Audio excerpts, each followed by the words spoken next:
Everything about how I saw myself as a mixed person was so distorted. As small as a ball I could crawl into, you'd still just see too much of me. People try to guess my race a lot, and a lot of times they get it wrong. I have these ginormous feet and ginormous hair, and I feel so awkward. It's currently 1 a.m. This is awful.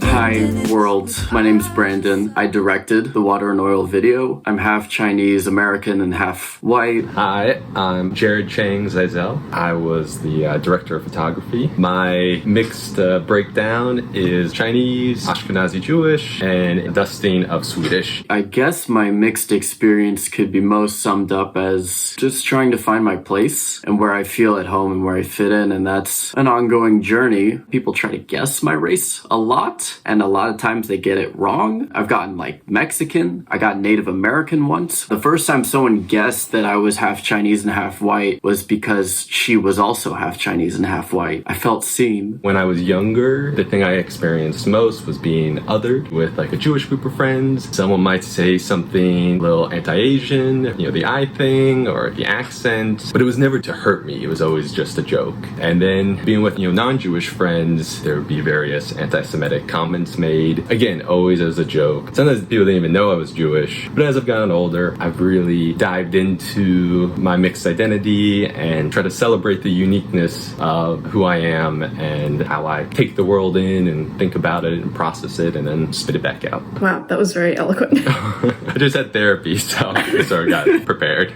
It was approximately 6 years ago in December 2019, pre-pandemic. You shared that you were working on a song about being racially mixed, and I just directed a music video that had come out, and I reached out to say, if you're looking to make a video, please keep me in mind. I had always had this thought in my head that it would be super cool to do a music video and collaborate with other mixed creatives, but I was like, is that feasible? I was really excited when you reached out to me, and I was like, yes, music video. One of the first things you said was that you really wanted this very contrasting color palette between gold and something in between blue and purple. So one of the first ideas I had was one part of video that's dominated by this one color, another part of the video that's dominated by the other, and then the end of the video, we're in an environment where there's both colors. One of the biggest ideas of that original pitch was trying to get a big group of people to like party it up at like some kind of stage. The least possible thing that we could have done in the pandemic was our original plan. We had to rework our plan, and I'm really proud of what we came up with. I had already met Jared through a mixed project that you were working on when we were trying to gather up people for the team. I was like, oh,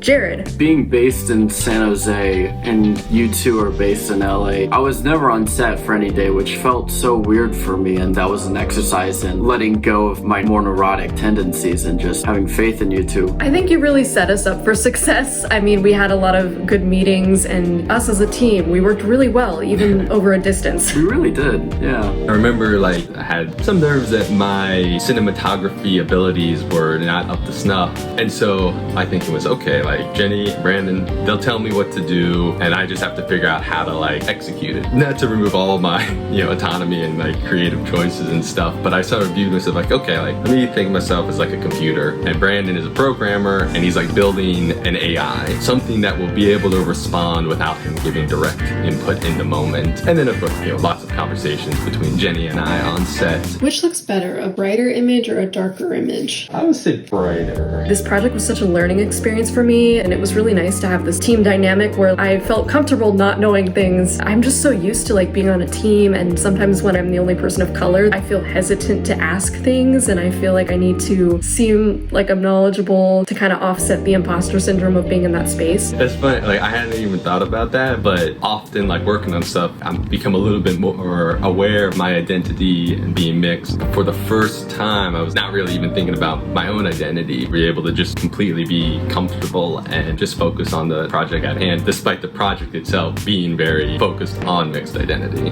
I was just a child. I was conditioned to see myself as pieces, like a collection of facial features and not this cohesive, blended, multicultural whole. So slivers of my face are lit in blue and the rest of me is shrouded in darkness. This was was the scene I was the most nervous going into. It was the one that had the most specific lighting. We got this very tiny studio, the backdrop, a couple panel lights, but then ultimately to get that slight edge, we didn't actually have black wrap, which is used to cut light, but I had these blackout shades that you have in like hotels and had chopped them up and wrapped them around the light so it only let a little bit of light through. And then I had one of those tiny like LED battery lights that you usually stick on top of a camera, hung it off the edge of a stand, basically just lined it up so that just a bit of light was hitting your face. I was a little concerned because I thought this is going to take a while to get right. I hope they get it, and you got it, and it looks great. And also shout out to your sister who was on a couple of the shoot days and was extremely helpful. The hallway part we shot at the very end of the day, like more of a bonus shot, but it was such a cool like effect. It's like this 30-40 foot long hallway with two mirrored walls. So if you stand in the middle, like one way, it's just sort of infinite versions of you, and then you have color control over the lighting tubes. So there's like two of me, a very literal interpretation of splitting your identity, and I'm holding an umbrella, a tongue-in-cheek water reference. And then I think just being lazy and like tired from the day, just placing the camera on the ground, and it was like, oh, this is a cool angle. This is one of the best shots in the video, in my opinion. I wish I could take credit for it, but I just can't. I didn't know about the split screen, but one thing I love is how the steps are out of sync, going to the themes within the video of stuff not fitting perfectly together. That certainly wasn't intentional on my part.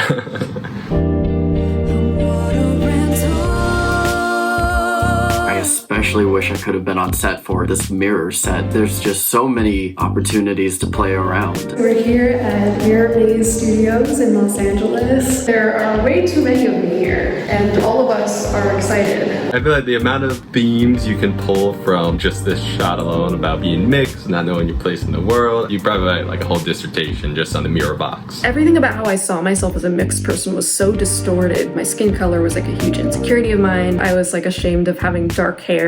The area that I grew up in, I describe as being predominantly white and also predominantly blonde. I was frequently not only the only person of color in the room or Asian person in the room, but I was often the only brunette in the room. But then when I started to make more Asian friends, my hair became a huge insecurity because my hair is big and very frizzy and wavy and nothing like the perfectly sleek, smooth, silky hair that a lot of my monoracial Asian friends had. Even things like my feet, like I have like a size 9 shoe. I thought that was like massive because my mom had dainty little size 5 feet, and so I was like, oh, I have these ginormous feet and ginormous hair and I feel so awkward. Lots of internalized racism and struggle with beauty standards, and so I always knew that distorted funhouse mirrors would be cool. I couldn't find anything, and I was like, really? In LA? By the time we were ready to book places, this spot, Mirror Maze Studios, had opened up, and so they were brand new, and it was perfect. Every version of me is distorted in a different way, totally accurate. My internal struggle with questioning, like, who am I really? Am I how white America sees me? Am I how my Asian American friends see me? I don't even know if I can trust how I see me, which one's the real me. And we got a lot of cool shots that really reflected that. Today has been eventful. I woke up, promptly had an asthma attack, hopped on the freeway, and now here. So hopefully the shots that we're getting here will be equally as breathtaking as my morning. Today's shoot's brought to you by my inhaler. I feel like a mixed race Lizzie McGuire in this outfit. The two main challenges, one was not getting the camera in the many infinite reflections, and then two, whenever we play the music in there, it would be really loud and infinitely reverbing. Oh, also the fact that all the lights gave me kind of a headache when I was in there for too long, so I had to like step out and regain my balance. We were trying to figure out the right angle where I could like sit behind the camera, you know, as small as a ball I could crawl into, you'd still just see too much of me. So I would roll the camera and then leave and close the door, and then it would just be you, the music, and the camera. It was all improvised on the spot. That was intimidating for me because I'm not like a dancer. Plus I'm in this disorienting space where like I lose my sense of direction because every wall looks the same and there's so many me's everywhere. I start to forget which one is the real me, and then we have a battle to the death to figure out which one's the one real Jenni. There can only be one. But which one is it? As the seasons change. The color crib was so fun to shoot in. That was another shoot where my sister Stephanie helped us out. Wow, we look like demons. We just finished up shooting at the color crib. I'm eating pizza. Oh. So I'm here in the purple room and I'm wearing a head-to-toe monochrome yellow outfit. Yellow scrunchie, yellow crop top, yellow pants, and big fuzzy yellow slippers. Intentionally a slight nod to like Asian people not wearing shoes in the house, but also because the set didn't allow shoes on set, so it just kind of worked out that way. So I'm sitting at this desk, and you can see there's black and white cookies. There's a little wink at half and half-ness. Everything surrounding me in this space is purple, and I'm dressed head-to-toe yellow, so I clearly don't fit in this space. I'm sitting there staring down this bowl of blueberries, and I have this pair of blue chopsticks. I'm making fun of myself, but it's very much a true story because I never really properly learned how to use chopsticks. That has been an insecurity of like, all my Asian friends and a lot of my non-Asian friends can use chopsticks. Am I an imposter? And what's really funny is that through this scene where I'm supposed to intentionally be awful at using chopsticks, I kind of actually picked up how to correctly use them. So I learned the long way. That one we got 3 in a row. That was like authentic joy. I was like, ah! Thank goodness that the purple and yellow rooms were right next to each other so that the split screen we do between them could happen in camera. That was fantastic. In the split screen, I'm playing Guess Who with myself. Which one is it? I don't know. There's so many versions of me. There's a shot of me in the yellow room brushing my hair with a yellow hairbrush and being absolutely frustrated. That one was really not an exaggeration. I've had quite the struggle with my hair. My purple outfit actually on camera looked pretty gray. Shout out to our colorist for actually making it look purple. Mark Sanna. Thank you, Mark. Another shot that we got in the purple room was the scene with me with the Rubik's Cube during the part in the song where I talk about people thinking of me as a challenge, a mystery, an exotic toy. We did a play on toy, and so I'm doing this Rubik's Cube, trying to figure myself out, and there's Scrabble tiles on the ground, some Easter eggs with words that we spill out there, and dice. And then later there's a scene in the yellow room with a fortune cookie. I open it up and it tells me that I'm a fraud and everyone knows it, which is a little bit of my internal dialogue. Who are you eating this fortune cookie? You're supposed to be this Chinese person, but here you are at this Americanized Chinese place and you wouldn't be able to pronounce any of the authentic Chinese dishes. And then later in this space, I'm singing into my hairbrush in the mirror and learning to embrace myself. I take off my purplish coat, throw it on the bed in the yellow room, grab a yellow coat, and I throw it on a chair in the purple room, starting to inject pieces of myself from both sides into everything and be my full self in all spaces instead of trying to just conform to whatever space I'm in. There's this impossible cube on my chalkboard that my sister Stephanie drew. It's currently 1 a.m. This is awful. I think it looks awesome. It looks awesome, but it feels... I've always loved the imagery of impossible cubes and just anything MC Escher. He's known for like impossible staircases and things that mathematically don't make sense, and sometimes that's how I feel as a mixed person.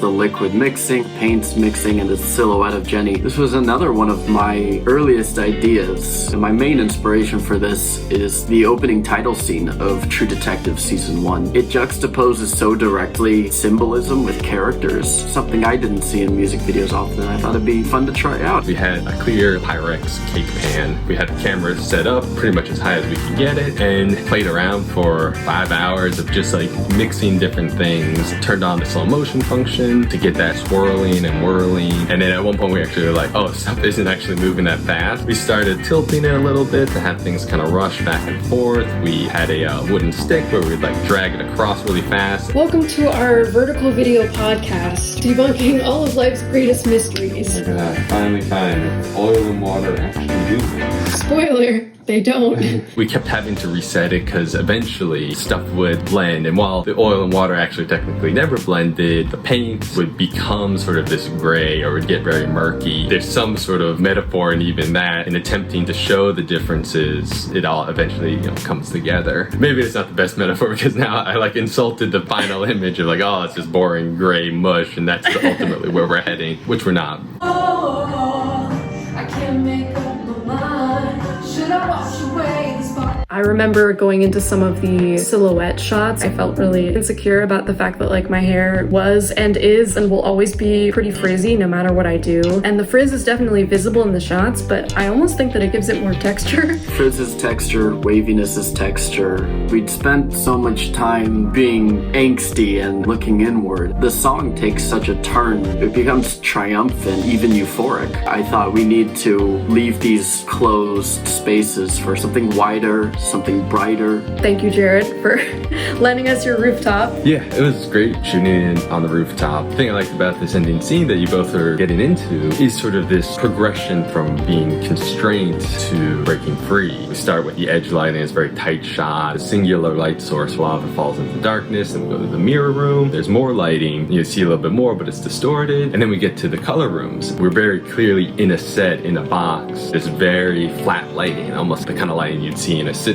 It still lacks a certain authenticity. And then finally, we break free of all that, and we're up on the roof. We see the sky. Daylight, one could argue, is the most authentic lighting. There's also the color. It's very monochromatic in the beginning. The only color is indigo. The spectrum of colors in the mirror room is a little bit wider. The color rooms, each room is monochromatic, but your outfit juxtaposes against that. And then we even have like the split screen, so it's like we're starting to see both colors, but they're still very divided. Then when we get to the roof, everything is weaved in together. And even the camera work up until the room, everything was on a tripod. It wasn't until we got to the very end of the color room scene where you're looking in the mirror that we actually go handheld for the rest of the video. And that gives this looseness to it, this sort of breaking free. And I think that matches so well with all these other elements. And of course that follows the tracks laid down by your lyrics, Jenni, and your music. This scene was also tapping into a lot of my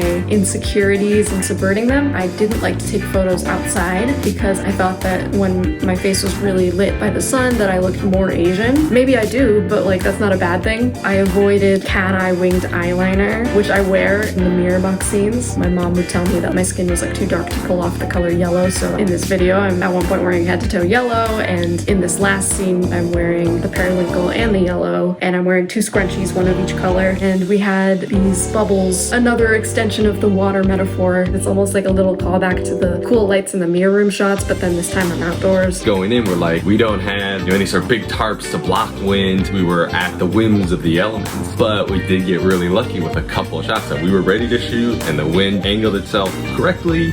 Going in, I was like, I just gotta say, a couple prayers to the film gods that they will grant us some favorable winds for bubble shots. It was also like incredibly hot and humid up on that rooftop. I got like the nastiest sunburn that day, which gave me a little bit of an identity crisis because before then I like never burned, I only tanned. And so I'm like, oh wow, am I like burning like my white side right now? Huh? So we had a few friends from the mixed community as passers-by on the street who look up and hear me singing. So we have Amblashia sitting on a wall. Shout out to Amblashia for also singing on the song. We have Kevin with his guitar, Liz with her dog Pepper, Addi from Mixed Life Media with her dog. I'm so glad that we were able to have some dogs in this video. They really added to the production value. Well, dogs are also our main market. Yeah. So there's that too. Then we're back to the hallway shot. This time I'm skipping away and I have the umbrella. And then we end on this shot of the bubbles flying through the sky. So yeah, it was really awesome working with these guys, such an incredible team, and I'm so grateful that we were able to put this project together, even coming out of this pandemic. It was a challenging project, especially doing it over Zoom, but it was very rewarding. So much of the pandemic was a halt on creative projects, so it was great to just work on something. I'm just really happy that I was able to be part of this. Truly, like I learned so much from this project, and I'm so blessed to be able to work with such talented people. So share with everyone where they can find you, and plug some of your other stuff. Sure, I'm on Instagram at brandon.e.lee, and as for future projects, I'm not a superstitious person, but I'm a little stitious, and I try not to talk about things until they are definitely happening, so I'm gonna keep a tight lid on them for now. Well, stay tuned. I'm on the edge of my seat, partially because that was where I needed to sit to get the right angle for this. Nonetheless, what about you, Jared? So my social media is just my name. Instagram is Jared Chiang-Zeizel. Twitter, though, I think is Chiang-Zeizel. Most of the projects and the stuff going on in my life is on my website, chang-zeizel.com. What's funny is a lot of the projects and ideas that I've been working on are very much about mixed identity. There's Lunar, the Jewish Asian film project that I work on with Jenni, which has been extremely fulfilling. And then there's 2 screenplays I've been working on. One is very much about being mixed, especially in America. And then there's another project which is just like a horror movie I'm working on with my friend, but it's about someone navigating 2 worlds. What do you have coming up, Jenni? A ton of musical projects that I'm working on with a bunch of really awesome artists, and then I'm also working with Lunar, the Jewish Asian film project. And so it was really cool for this project to kind of merge my 2 worlds of music, film, and then also weaving in the work I'm doing with Lunar in like identity and multiculturalism and community. So excited that the music video is out there in the world, and I hope everyone enjoys. Thanks for watching.